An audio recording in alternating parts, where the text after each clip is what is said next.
महत्त्वाच्या बातम्या. प्रायोजक पुष्कराज रागी डिलाइट्स, महाराष्ट्राचं लाडकं आणि नंबर 1 नाचणी सत्व.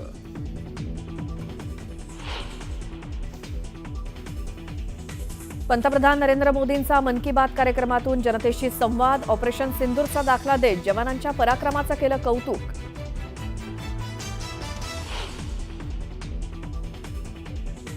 वैष्णवी आत्महत्या प्रकरणात निलेश चव्हाणच्या अडचणीत वाढ. बाळाच्या सुरक्षेला धोका निर्माण केल्याप्रकरणी निलेश चव्हाणवर गुन्हा दाखल.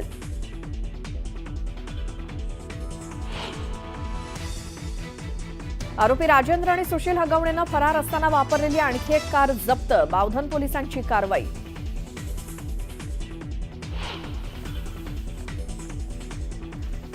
हगवणे लपून बसलेल्या मावळातील बंडू फाटकच्या फार्म हाऊसवरती पोलिसांचा छापा.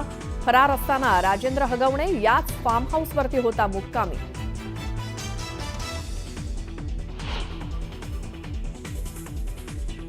लातूरमध्ये 10 दिवसांपासून पावसाचं धुमशान. पावसामुळे ओढे नाले ओसंडून भरून वाहण्यास सुरुवात.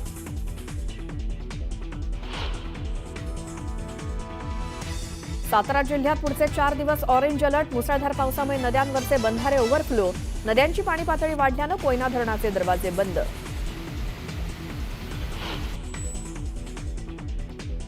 आष्टीच्या शिंदेवाडीत मुसळधार पावसामुळे 300 गोणी कांद्याचं नुकसान. कांदा विकल्यावर वडील घेऊन देणार होते चप्पल आणि कपडे. पावसानं स्वप्नांचा चोराडा झाल्यानं चिमुकलेच्या डोळ्यात पाणी.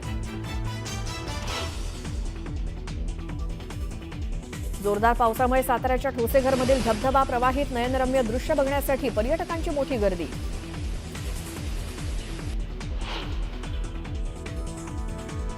पतीकडूनच पत्नीच्या हत्येची 5 लाखात सुपारी. उल्वे भागात 5 दिवसांपूर्वी महिलेची गळा चिरून हत्या. आरोपी पतीसह 3घांना पोलिसांनी ठोकल्या बेड्या.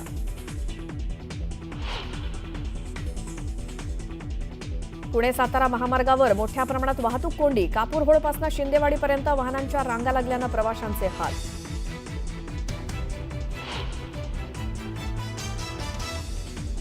पहलगाम हल्ल्यावर हरियाणातील भाजप खासदार रामचंद्र जांगडा यांचं वादग्रस्त वक्तव्य.